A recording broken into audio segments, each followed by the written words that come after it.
Good morning बच्चों, मैं संजीत और आप लोगों के बीच में क्लास 9 का इंग्लिश का चैप्टर नंबर 2 और जिसका नाम है द साउंड ऑफ म्यूज़िक का पार्ट 2 लेकर आया हूँ। पिछले वीडियो में मैं इस the sound of music part 1 का पॉइंट नंबर 5 तक मैंने वीडियो बना चुका था और मुझे उम्मीद है कि आप लोग उस वीडियो को देखे होंगे और बिल्कुल आपको समझने में किसी भी प्रकार की कोई समस्या नहीं आई होगी, है ना। एक बात मैं आप लोगों से फिर से रिक्वेस्ट करना चाहूँगा कि आप लोग ज़्यादा से ज़्यादा इस वीडियो को लाइक करिए और शेयर करना ना भूलें। और यदि अभी तक आप लोग इस चैनल को सब्सक्राइब नहीं किए हैं तो आप सब्सक्राइब करें। मैं बहुत खुश हूँ आप सबों से, क्योंकि पिछले कुछ दिनों में सब्सक्राइबर की संख्याओं में काफ़ी वृद्धि हुई है, परंतु अभी भी हम लोग जो टारगेट है उससे काफ़ी पीछे हैं, है ना। मैं आप लोगों के लिए मेहनत कर रहा हूँ, बस आप लोग भी चैनल्स को सब्सक्राइब और शेयर करना ना भूलिए। और मैं जैसा कि कल के वीडियो में बोला था कि आप लोग एक दिन अपने फ्रेंड्स के बीच में इसको शेयर ज़रूर करें, व्हाट्सएप, फेसबुक में स्टेटस के तौर पे लगाकर या इंस्टाग्राम के माध्यम से या कोई भी सोशल मीडिया के माध्यम से आप लोग इसका दोस्तों के बीच में इसको शेयर कर सकते हैं। ओके, चलिए अब ज़्यादा समय नहीं लेते हुए हम लोग 6 पॉइंट की ओर आगे आते हैं।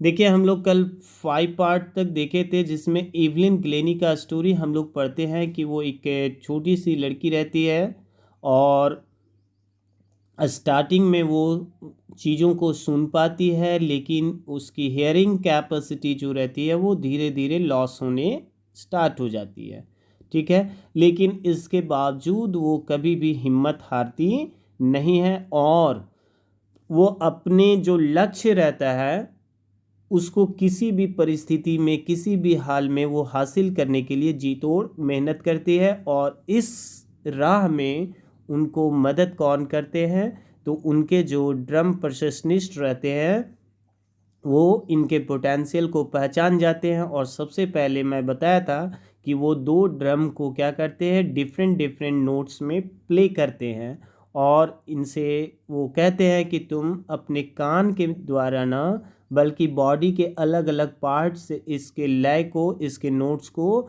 फील करने का, सुनने की कोशिश करो। और बिल्कुल एवलिन जो है वैसा करती है और वो कुछ पल के बाद ही वो ऐसा फील करती है कि जो बड़ा ड्रम रहता है उसके नोट्स को वो कमर के ऊपर के पार्ट से वो फील कर सकती है और जो छोटे ड्रम की आवाज़ रहती है उसको वेस्ट डाउन के पार्ट से वो फील कर सकती है ना। आगे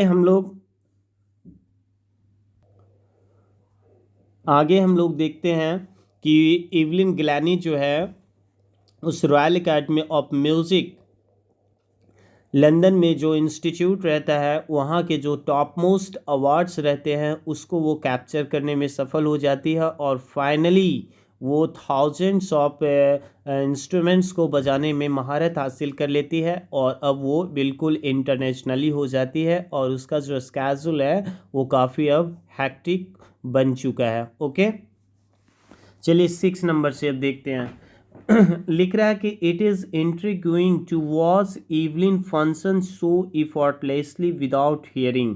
कह रहा है कि इट इज़ इंट्रिग्यूइंग मतलब फैसिनेटिंग। लिख रहा है ना कि एवलिन के फंक्शंस को देखना, एवलिन्स के प्रोग्राम को देखना बड़ा ही कैसा होता है, फैसिनेटिंग होता है, बड़ा ही मनमोहक, आकर्षक होता है। लिख रहा है ना, एफर्टलेसली विदाउट हियरिंग, बिना सुने वो म्यूज़िक को इतना बेहतर तरीके से म्यूज़िक को एक्सप्रेस करती है कि उसके फंक्शंस को, उसके प्रोग्राम को देखना बड़ा ही फैसिनेटिंग लगता है, मनमोहक लगता है। राइटर जो है वो देखिए आगे लिख रहा है कि in our to our discussion, हमारे और उसके बीच में, यानी राइटर जो है वो डिस्कशन कर रहे हैं किसके साथ, एवलिन ग्लैनी के साथ। और वो कहते हैं कि मेरे 2 घंटे के साथ उसका जो डिस्कशन हुआ उसमें सी नेवर मिस्ड अ वर्ड, वह एक भी वर्ड को मिस नहीं की। और इवलिन जो है ना वो हंसते हुए देखो क्या कमेंट करती है कि man with bushy beards give me trouble, she laughed. और वो मजाकिया अंदाज में राइटर के ऊपर वो कमेंट करती है कि ये दाढ़ी वाला आदमी जो है ना वो मुझे बहुत परेशान करता है, ठीक है।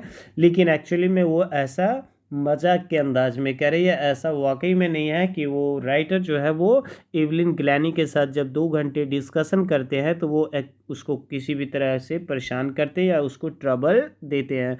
लेकिन फिर भी इवलिन ग्लैनी जो है वो मजाकिया अंदाज में ऐसा कमेंट करती है, ठीक है।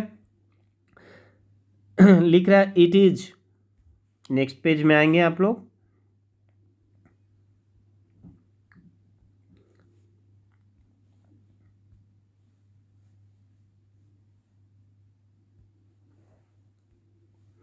It is not just watching the lips, it's the whole face, especially the eyes. She speaks flawlessly with a Scottish lilt.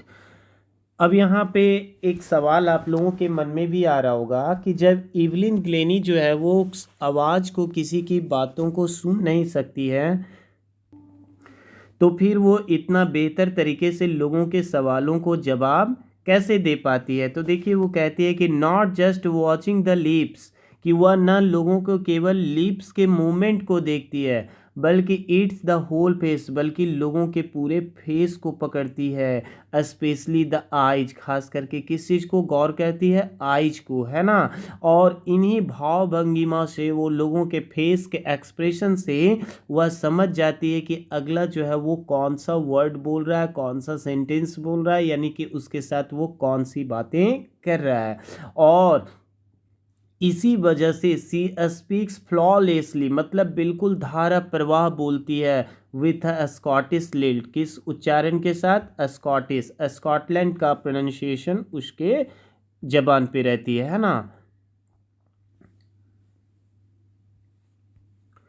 My speech is clear, वो आगे कहती है कि मेरा स्पीच जो है वो क्लियर है, because I could hear till I was 11, क्योंकि वो कहती है कि मैं बिल्कुल स्पष्ट तरीके से बोल सकती हूँ। क्यों भाई, क्योंकि मैं 11 ईयर्स तक बिल्कुल क्या कर सकती थी, सुन सकती थी। मैं पहले भी बताया था बच्चों आप लोगों को कि वो बाय बर्थ डीफ नहीं थी, वो जन्म से बहरी नहीं थी। उसका लॉस ऑफ हियरिंग जो था ना वो ग्रेजुअल था, क्रमशः था, धीरे धीरे हुआ था। और वो 11 साल के उम्र तक वो कुछ न कुछ जरूर सुनती थी, इसी वजह से वह बिल्कुल अच्छे तरीके से बोल पा रही है।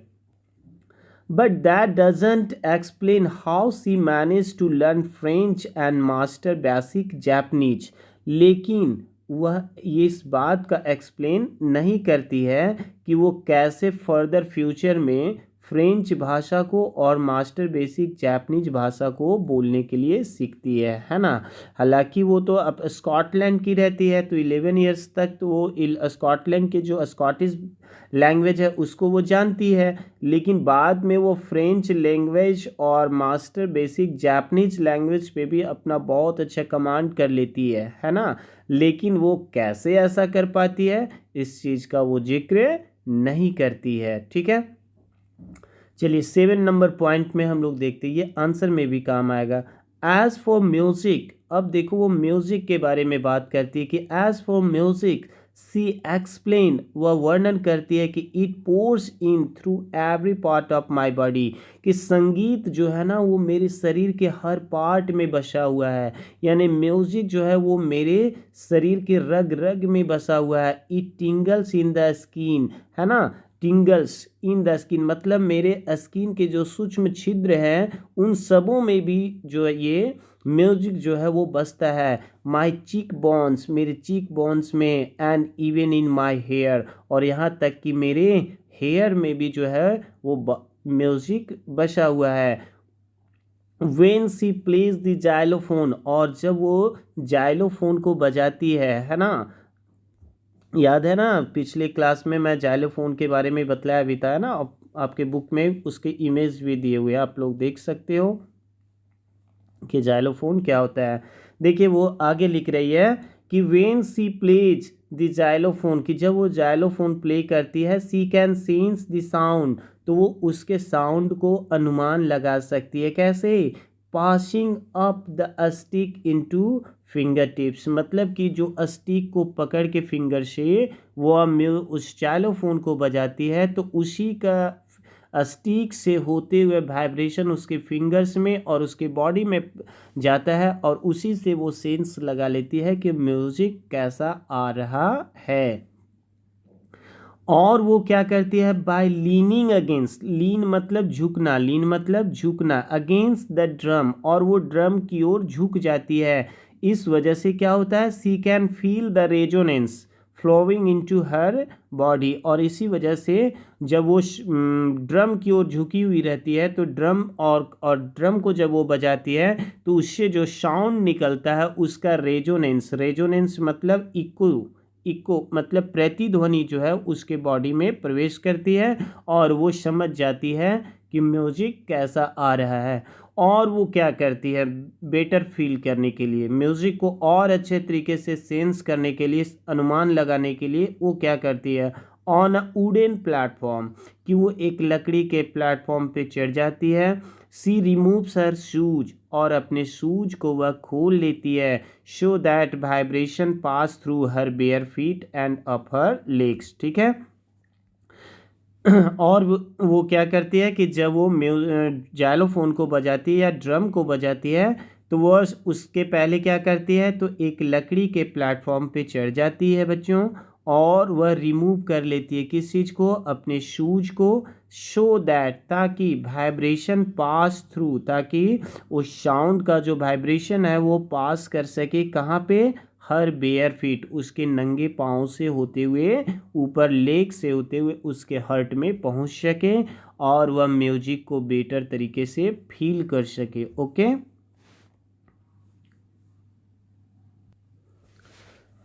आइए अब 8 नंबर पॉइंट पे हम लोग चलते हैं। लिख रहा है नॉट सरप्राइजिंगली, इसमें कोई आश्चर्य नहीं है, इवलिन डिलाइट्स हर ऑडियंसेस, इवलिन जो है वो अपने परफॉर्मेंस से अपने ऑडियंस का दिल बहलाती है, उनको खुशी देती है, इसमें कोई आश्चर्य या कोई डाउट नहीं है।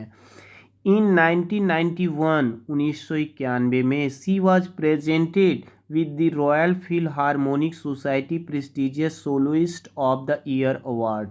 लिख रहा है ये उसके लिए एक अवार्ड का नाम है कि 1991 में उसको कौन सा अवार्ड से उसको सम्मानित किया गया है, तो देखिए लिख रहा है the Royal Philharmonic Society prestigious soloist of the year award से उसको सम्मानित किया गया है। कब, 1991 में। ये बातें कौन कह रहे हैं, सेज मास्टर परसेशनिस्ट जेम्स ब्लेड्स, ये और ये कौन बोल रहे हैं, तो उनके जो टीचर हैं मास्टर परसेशनिस्ट जेम्स ब्लेड्स ये बातें बतला रहे हैं हम लोगों को, है ना।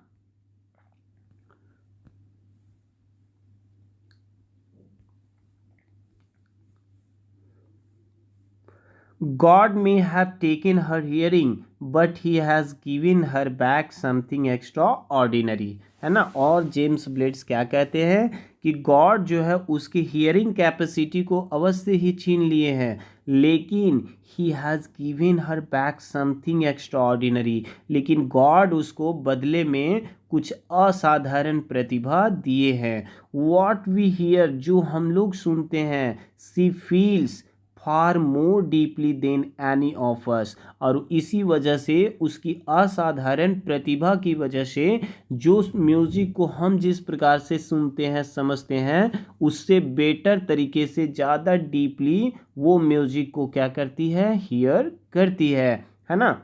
दैट्स वाई, इसी वजह से सी एक्सप्रेसेस म्यूजिक शो ब्यूटीफुली, है ना, और इसी वजह से वह म्यूजिक को इतना बेहतर तरीके से एक्सप्रेस करती है। ये पैराग्राफ से आपका एनसीईआरटी में क्वेश्चन है कि वो एवलिन ग्लैनी जो है वो म्यूज़िक को इतना ब्यूटीफुली एक्सप्रेस क्यों करती है, तो हमको पता है अब है ना, कि गॉड जो है उसको something extra ordinary talent provide किए रहते हैं, इसी वजह से जो हम लोग सुनते हैं उससे फार मोर डीपली वो उस म्यूज़िक को सेंस कर सकती है ना, और इस वजह से वो म्यूज़िक को एक्सप्रेस करती है कैसे, सो ब्यूटीफुली। ओके, आगे 9 नंबर में देखते हैं हम लोग, लिख रहा है इवलिन कॉन्फेसेस, इवलिन जो है वो स्वीकार करती है that she is something of A workaholic. Evelyn जो है वो खुद इस बात को स्वीकार करती है कि वो कैसी लड़की है, वर्कहोलिक। वर्कहोलिक मतलब क्या, a person who finds it difficult to stop working, मतलब एक ऐसा आदमी जो बिना काम किए बगैर रह नहीं सकता।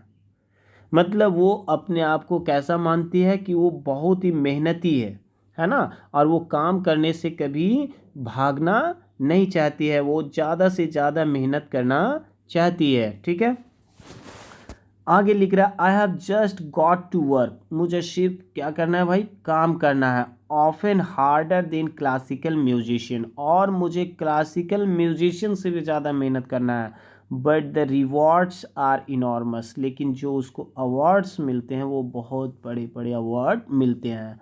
लिख रहा apart from the regular concerts, वो अपने रेगुलर परफॉर्मेंस जो उसका मतलब रूटीन के अनुसार जो रहता है उसके अलावा, अपार्ट मतलब होता है के अलावा, है ना।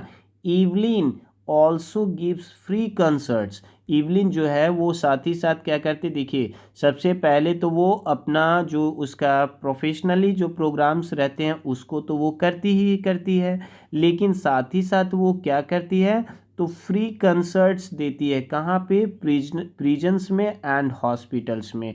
मतलब वो एज ए प्रोफेशनल परफॉर्म तो करती ही है, लेकिन साथ ही साथ वो प्रायोरिटी देती है, प्राथमिकता देती है किसको भाई, तो वो फ्री में जाके अपना परफॉर्मेंस देती है। कहाँ पे, प्रिजन्स में, सब आंसर में काम आएगा। और कहाँ पे, हॉस्पिटल्स में। ठीक है, और देखिए कहाँ परफॉर्म करती है, सी ऑल्सो गिव हाई प्रायोरिटी, साथ ही साथ वो बहुत ज़्यादा प्राथमिकता देती है किसको, to classes for young musician, मतलब जो छोटे छोटे बच्चे का जो म्यूज़िक का क्लास होती है उनमें भी जाके ये अपना परफॉर्मेंस देती है। ऐसा नहीं है कि वो बिल्कुल प्रोफेशनल बन जाती है और सिर्फ पैसे कमाने में लग जाती है। इवलिन में ह्यूमैनिटी भी है, और इसी वजह से वो प्रिजन्स में जाके, हॉस्पिटल्स में जाके फ्री में प्रोग्राम करती है, और छोटे बच्चों का जो यंग म्यूजिशियंस का जो क्लासेस होता है उसको भी वो कैसी प्रायोरिटी देती है, हाई प्रायोरिटी देती है। And रिचलिन of the Beethoven fund for deaf children, देखो एंड रिचलिन जो है वो कहाँ से है, Beethoven fund for deaf children, एक सोसाइटी से है जिसका नाम है बीथोवेन फंड, है ना। और ये किसका संस्था है भाई, तो डीफ चिल्ड्रेन का, है ना। और वहीं से ये बिलोंग करती है कौन, एंड रिचलिन। वो देखिए क्या कहती है, she is a shining inspiration, लिख रहा है ना कि she is a shining inspiration for deaf children, कि इवलिन जो है वो बहरे बच्चों के लिए क्या है, एक प्रेरणा का स्रोत है, शाइनिंग इंस्पायरेशन है। क्यों, they see that there is nowhere they can not go, क्योंकि इवलिन को देख के इन उन बच्चों में भी पॉजिटिविटी आती है, एक सकारात्मक ऊर्जा का संचार होता है, और वे बच्चे सोचते हैं कि जब इवलिन कर सकती है तो मैं भी कर सकती हूँ, जब इवलिन जो है वो हिम्मत नहीं हारी तो मैं क्यों हिम्मत हारूं, है ना। Evelyn Glennie has already accomplished more than most people twice her age, लिख रहा है कि इवलिन जो है वो अपने एज के लोगों से 2 गुना ज़्यादा वो सक्सेसफुल है, accomplished है ना।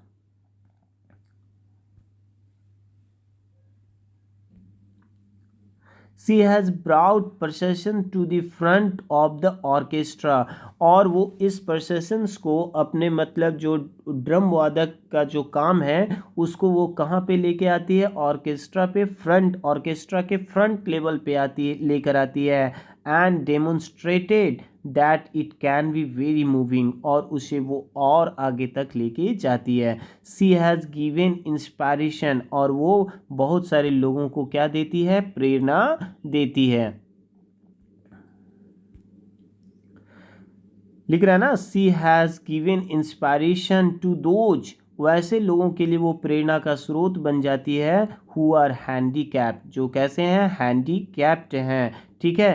People who look to her, लोग जो उन्हें देखते हैं, एंड से, और कहते हैं, लोग जो है ना वो एवलिन को देख कर ऐसा बातें करती है, क्या बातें करते भाई, कि if she can to it, कि यदि एवलिन कर सकती है तो आई कैन, मतलब मैं भी कर सकता हूँ। एंड नॉट द लीस्ट, और उससे कम भी नहीं, she has given enormous pleasure to millions, और एवलिन ग्लैनी जो है वो मिलियंस लोगों के लिए प्लेजर का सोर्स है, प्रेरणा का स्रोत है, और खुशी का स्रोत है।